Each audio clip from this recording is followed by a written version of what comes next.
Hello there.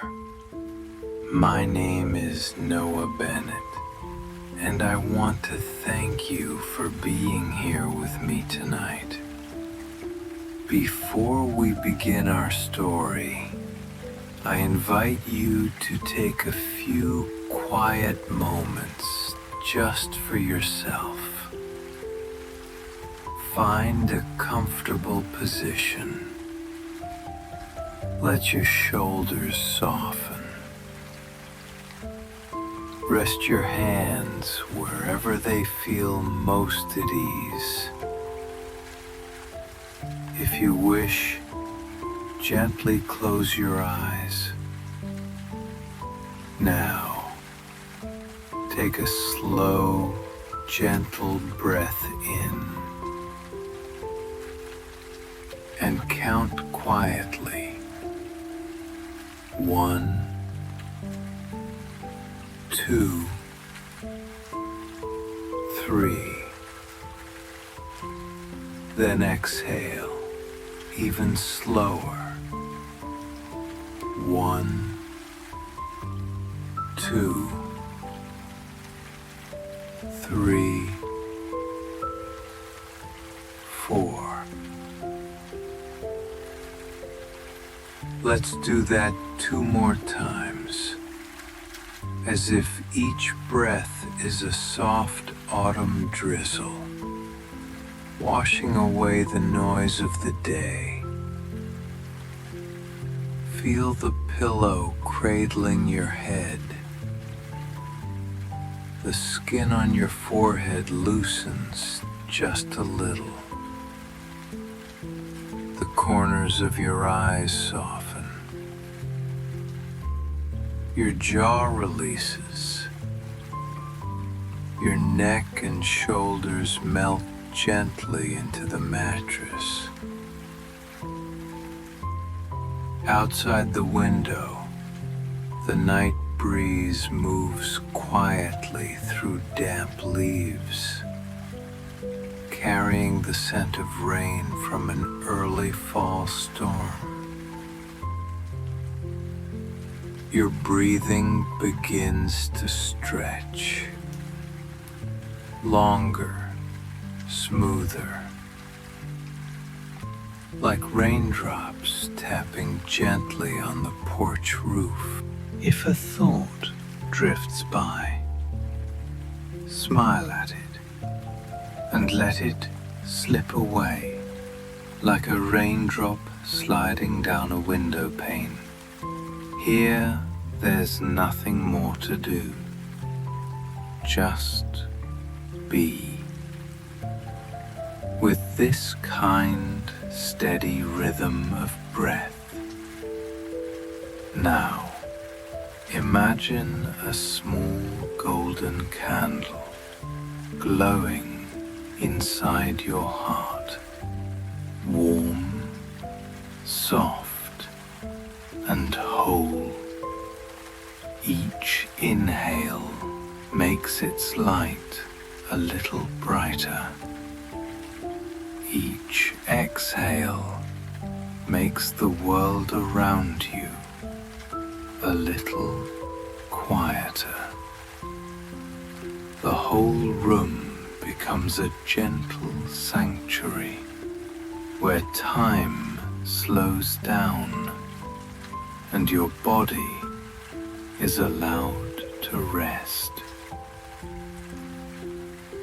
When your body feels light as a cloud and your mind calm as a lake after rain, I'll take you somewhere special, to a fairy tale garden where kindness itself becomes magic, where roses bloom under moonlight, and an old house whispers the secrets of compassion. If you're ready, breathe in slowly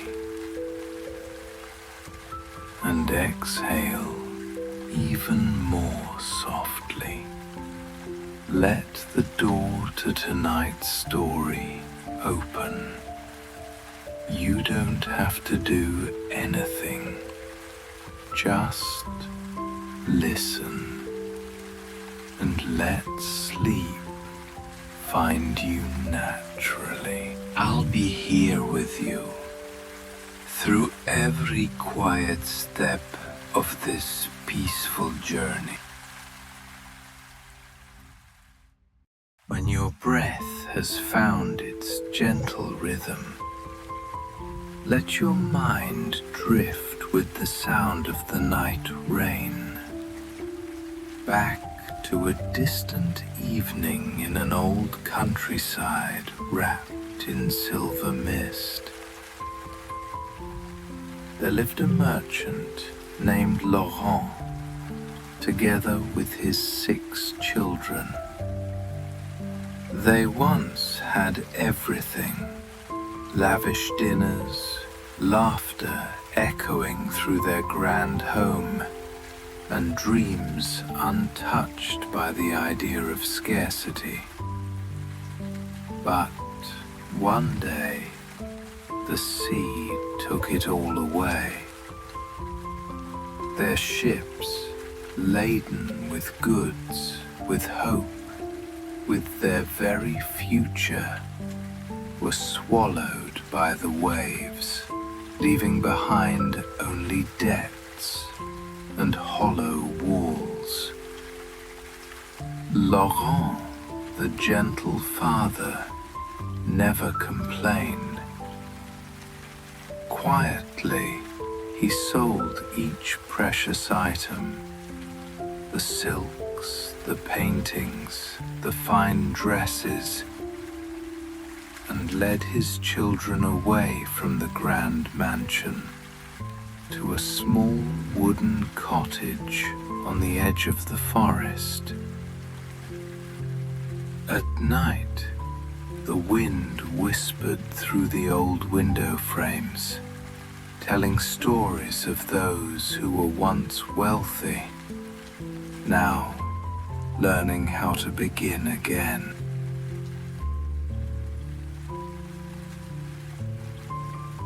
In that humble home, only the youngest daughter, Camille, with her small hands, bright eyes, and tender heart, accepted their new life without a single word of bitterness. She learned to bake bread, to plant vegetables, to ask kind neighbors how to raise chickens. Slowly, she turned that old cottage into a home that smelled of fresh loaves and quiet joy. She was the soft light in their darkest days, the warmth that made their poor kitchen feel full. Her brothers and sisters, however, still clung to memories of golden carriages and silk gowns. They could not see what Camille was discovering: that true happiness does not live in wealth, but in gratitude, in willing hands, and in a heart that continues to love even when the world turns away. Now, as the autumn wind moves softly outside, imagine yourself sitting by that window, hearing Camille fold the tablecloth, smiling beside the small oil lamp, while the scent of sweet pastries fills the air. A new chapter is about to begin. A chapter of destiny, of trials, and of a love powerful enough to break a curse. Let the sound of the rain carry you deeper into the story, to a place where beauty and kindness slowly unfold, and where every soul, no matter how wounded, can be healed by the touch of a single rose. One quiet morning, As the sun peeked shyly through a veil of mist, a piece of unexpected news reached Laurent's humble home. One of the ships, thought to be lost, had returned to the harbor, its cargo nearly intact. The house filled with joy, like sunlight breaking through after a long storm. The older children began dreaming aloud of luxury once more. Fine clothes, feasts, and the return of all they had missed. But Camille simply smiled. When her father asked what gift she would like him to bring back, she answered softly, "Father, if it's possible, I'd like a single rose. There are no roses here, and I'd love to see one bloom again."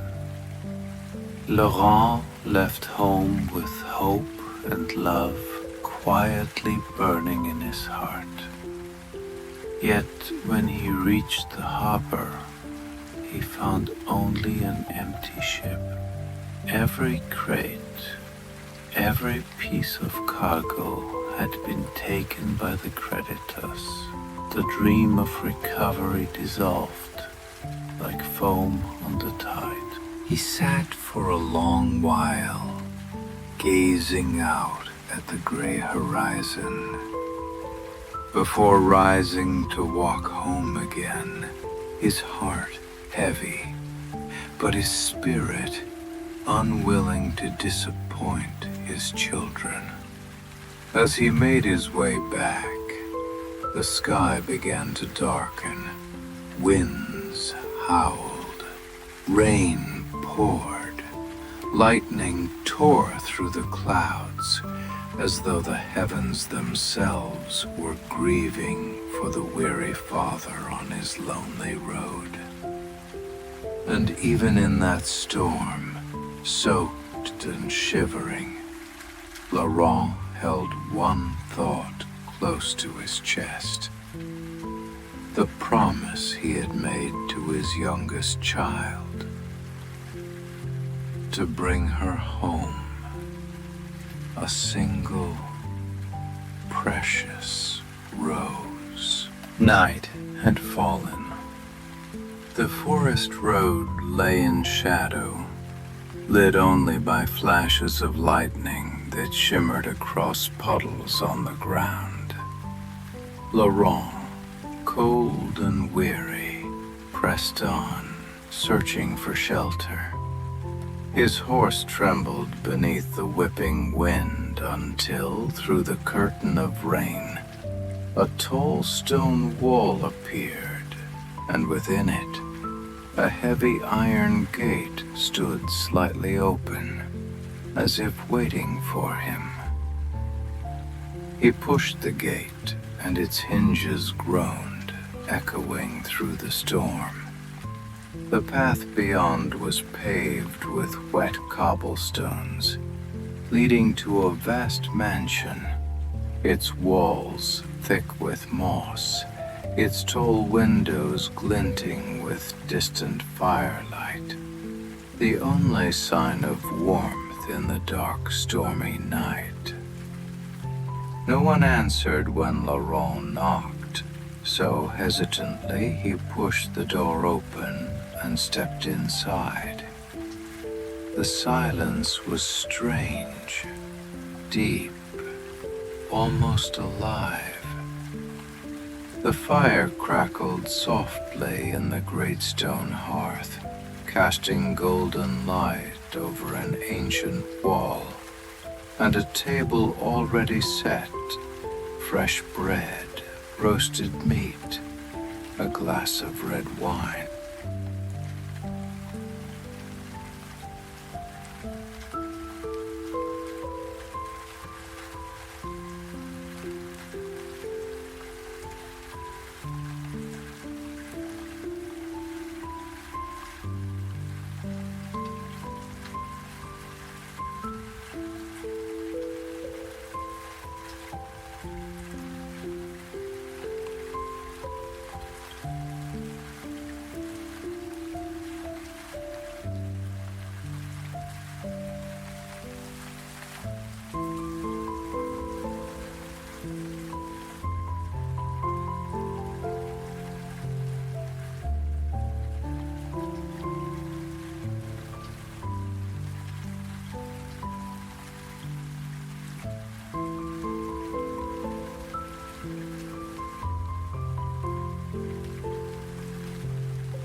The next morning, as the pale light of dawn slipped through the window, Laurent awoke in the stillness of the grand hall.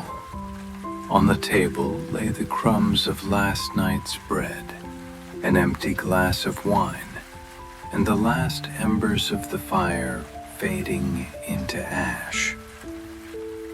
A quiet mix of gratitude and unease stirred within him. He decided to leave quietly, carrying only a silent word of thanks in his heart. But as he stepped into the garden, his eyes caught something that made him stop. Amid the mist-covered trees stood a pergola, heavy with blooming roses. Roses so perfect they seemed unreal, velvety as dreams, fragrant as morning hope. Laurent gasped softly, remembering his promise to Camille. He reached out and picked one rose, then another, then another. With each blossom, his heart grew lighter, as if he could already see his daughter's smile. But then, a deep, thunderous roar echoed behind him. He turned. Through the drifting fog emerged a towering figure. Not entirely man, not entirely beast. Its eyes burned with fury. Its voice cracked like thunder. You dare steal my roses? Laurent froze, trembling, the petals slipping from his shaking hands. He bowed low, stammering his explanation that he had taken only one for his daughter, believing this place abandoned. The creature's gaze held him still. When it finally spoke again, its voice was heavy, a blend of rage and sorrow, echoing through the mist. You have eaten my food, slept beneath my roof, and now you steal the dearest thing I possess.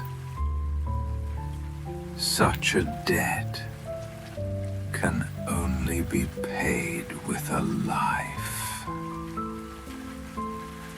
Laurent fell to his knees, pleading for forgiveness. After a long silence, the beast spoke again, more quietly now. I will let you return home, but one among your family must come back in your place to repay what has been taken. The words rolled through the cold air, half judgment, half grief. Laurent left that cursed place with the wilted roses clutched to his chest and a shadow of fear heavy in his soul. He did not yet know that this promise, born of kindness, love, and despair, would become the thread of destiny for Camille, and the beginning of a love strong enough to break any curse. That night, in the little wooden house at the edge of the forest, Laurent told his children everything. The failed journey, the invisible debt and the terrifying promise made to the beast in the distant mansion. The room grew heavy and still. Only the wind sighed through the cracks in the door, and the sound of anxious breathing filled the silence.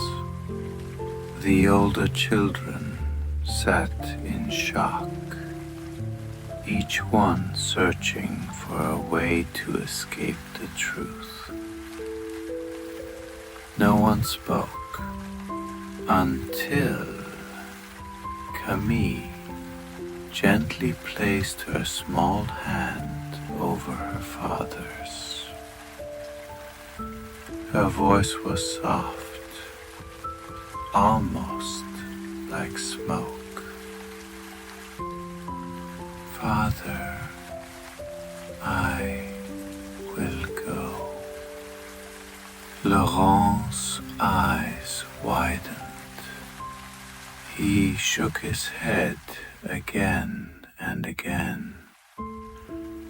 "No, my child. You are too young. I cannot let you."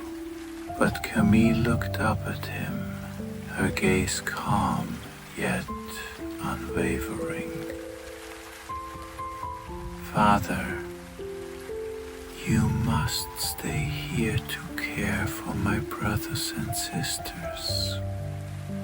I can take care of myself, and if I am sincere, perhaps that mysterious master will understand."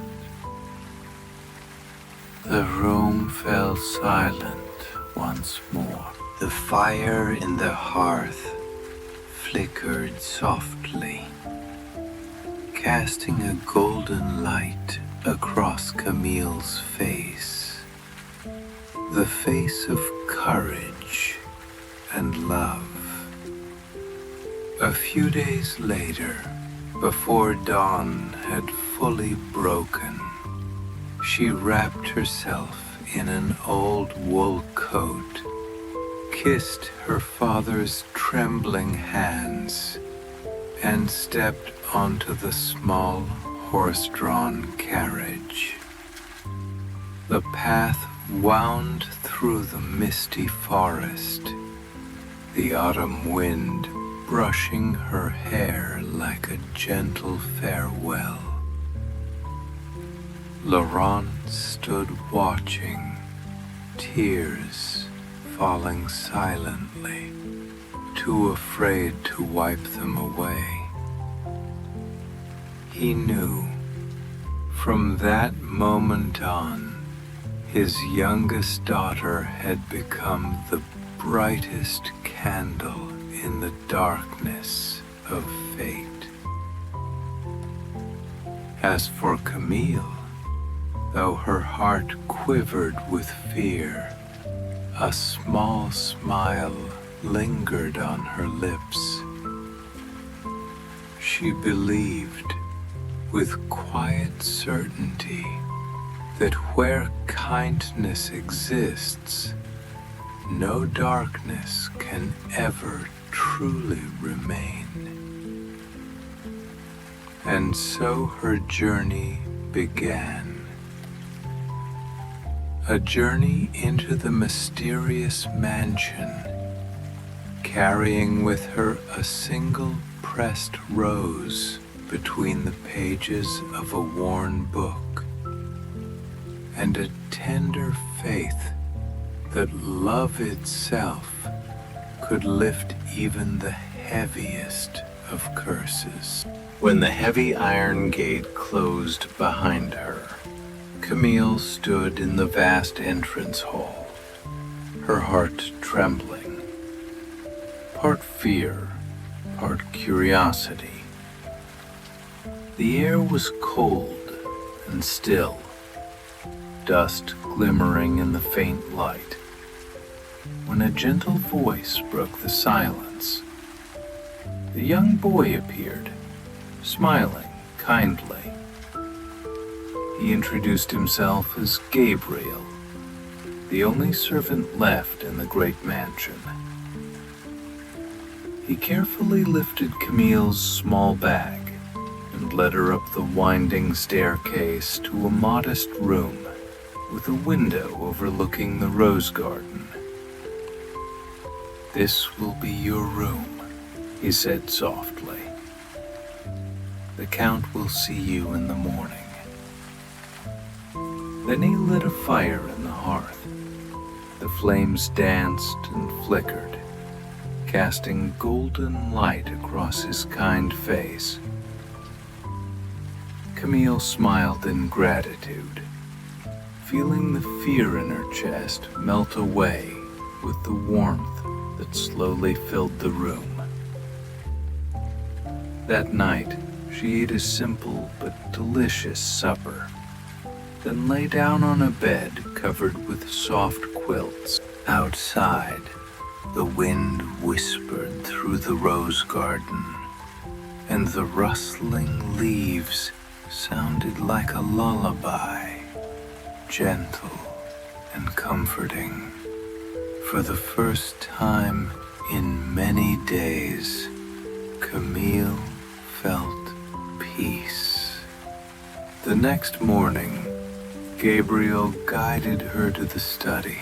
The wooden doors creaked open, and there, before her, stood the Count, the one others had called the Beast. He was tall and imposing, his face partly hidden by a thick beard, his eyes fierce, yet filled with sorrow. Camille bowed politely. He watched her for a long moment before speaking in a deep, rough voice. Not frightening, only weary. "I hear you are capable and kind," he said. "Treat this place as your home and do whatever you feel must be done." The words surprised Camille. There was no anger, no threat, only exhaustion and a deep, aching loneliness. From that day on, she began to work, sweeping the halls, lighting fires, cooking simple meals. Little by little, the silent mansion grew warm again.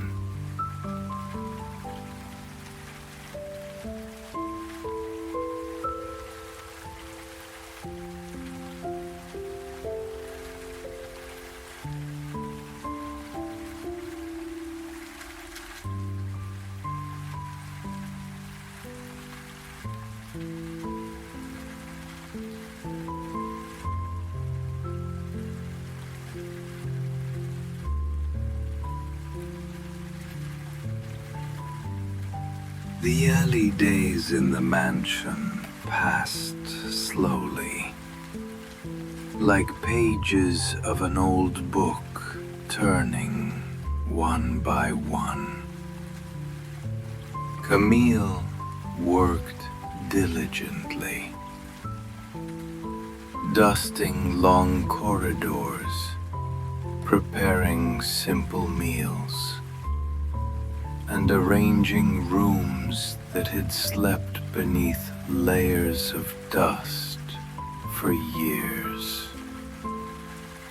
Bit by bit, every corner began to glow again, not only from candlelight, but from her quiet, gentle presence. Antoine, the Count the villagers called the Beast, often watched from a distance. He rarely spoke, but sometimes Camille would catch a strange expression in his eyes, deep, sorrowful, as if holding a story too heavy to be told. One afternoon, while Camille was cleaning the library, he stepped inside. "Don't worry about disturbing anything," he said, his voice low but warm. "I only fear that people have forgotten how much light these books once gave." Camille smiled softly. "If I may," she said, "I'd love to read a few of them. Since I was little, I've always dreamed of a library like this." He looked at her for a moment, then nodded. "Read as many as you wish. They say when we read great books, we're speaking with the souls of those who came before us." From that day on, their dinners began to change. The long silences faded, replaced by conversations about philosophy, about kindness, about Shakespeare and Descartes. Camille discovered that beneath his fierce exterior was a man of quiet wisdom and gentleness, and Antoine saw in her a spirit clear and luminous, like a candle burning through the night. Day by day, amid the old books and the crackling of the hearth, the distance between them began to melt away. The once cold mansion seemed to breathe again, and in that unexpected place, an invisible thread was being woven from understanding, from compassion, and from a tender emotion as fragile and warm as a rose blooming in the heart of winter. One winter evening, while snow fell softly outside, Camille and Antoine sat together at a small dining table. The candlelight flickered between them, casting gentle shadows across his face, still strong and solemn, yet somehow softened by the glow. They had grown accustomed to these quiet dinners, warm and wordless, where peace lingered in every breath. That night, Camille spoke softly, her voice barely above the sound of the wind. "My lord," she asked, "why is this mansion so empty, and why do people call you a beast?" Antoine fell silent. He set down his wineglass, his eyes distant, as though gazing through the veil of time itself. When he finally spoke, his voice was low and slow, carrying the weight of a long-forgotten dream. "Years ago, I was a man of arrogance. When my mother died, I had everything: wealth, honor, but I no longer knew the meaning of kindness.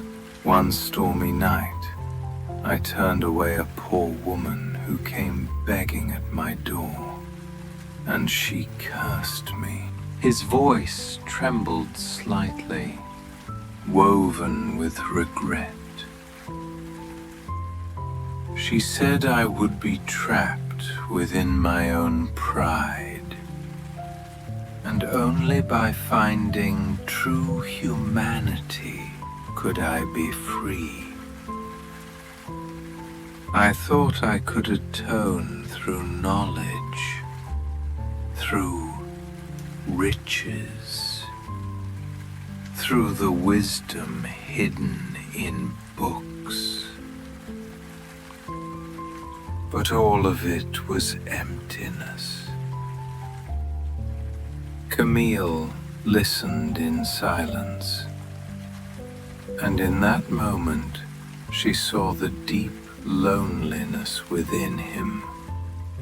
Not a curse upon his body, but the sorrow of a heart that had once lost its faith in love. Gently, she whispered, "Perhaps you don't need to search for humanity in books, because it's already here. In the way you care, in the kindness you've relearned." Antoine lifted his gaze toward her, and for a long moment the firelight reflected in his eyes like dawn breaking through a storm. That night, Camille knew that the ice within his heart had begun to melt, and the curse that bound him had started to crack, slowly, quietly, under the warmth of compassion itself. That spring, the old garden bloomed more beautifully than ever before. Camille had lived in the mansion long enough to fill its silence with life again. What had once been cold and lonely was now bright with laughter, warm meals, and the soft sound of turning pages. She and Antoine were no longer master and servant, but two kindred souls sharing quiet dinners, evening readings, and the gentle peace of those who had forgotten what it meant to be alone. One morning, a letter arrived from her father. Her sister was to be married, and he longed for his youngest daughter to return home for the wedding. Antoine said nothing at first. His eyes softened, shadowed by something tender and sad. Yet he nodded, giving his blessing. Before leaving, Camille did something no one expected. She pleaded for him to come with her. "You've hidden yourself away for too long," she whispered. "Maybe the world is ready to see you as I do." Antoine smiled faintly, a touch of sorrow in his gaze. "They will never look at me the way you do." But faced with her quiet determination, he finally agreed. When they entered the village together, whispers rose like wind among the crowd. Under the sunlight, Antoine walked slowly beside Camille, dressed neatly yet clearly uneasy. "That's him, the beast," murmured one voice. "She must be bewitched," said another. At the wedding, they were met with stares, half curious, half cruel. Camille kept her hand in his, her eyes calm. But when a man nearby scoffed, "Who could ever love a monster like that?" she turned to him, her voice clear and steady across the murmuring hall. "He is not a monster. He is the kindest man I have ever known. And if you cannot see that, then it is your hearts that have turned to stone. The room fell silent. In that stillness, Camille turned toward Antoine, and suddenly a soft light began to spread around him, as if answering her words. The coarse fur upon his skin faded. The harshness in his face dissolved into gentle warmth. Before her stood not a creature, but a man. Still Antoine, yet transformed, his features calm, human, and free. No one around them understood what miracle had just taken place. But Camille knew. It was the reward of faith, of love that saw beyond appearance and fear.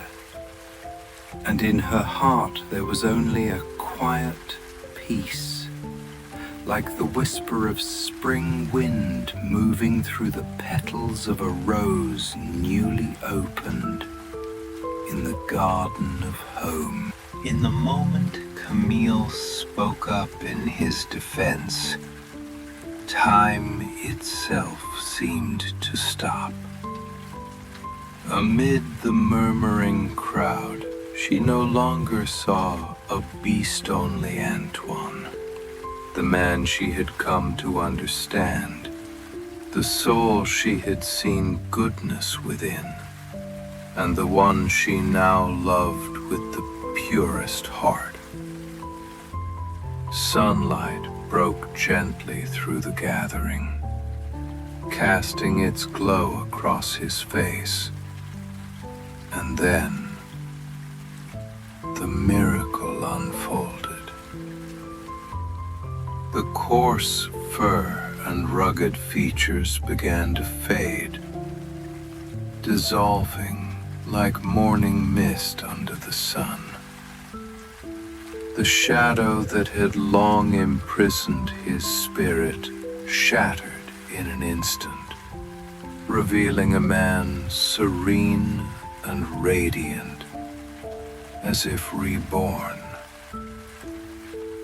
Around them, no one seemed to notice the transformation. They saw only two people smiling at each other. But deep inside, Camille knew the curse had been lifted. Not by magic, nor by an enchanted rose, but by love and compassion. The only light powerful enough to lead a soul out of its own darkness. When they returned to the mansion, the rose garden before the gate was in full bloom, bursting with color, as if singing in joy. Antoine led her to the old pergola, where once the roses had been cut bare. Now they flourished in abundance. Taking her hand gently, his voice soft as the evening breeze, he whispered, "You've done what 1,000 books could not. You helped me find my heart again."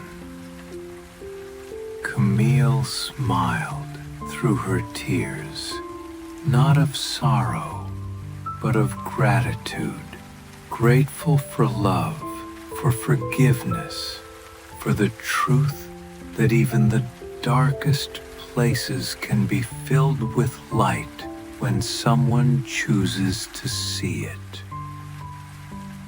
And there, in the garden fragrant with roses and bathed in the gold of sunset, two Once lost souls found each other again, whole, peaceful, and eternal, as if the universe itself had finally smiled.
you.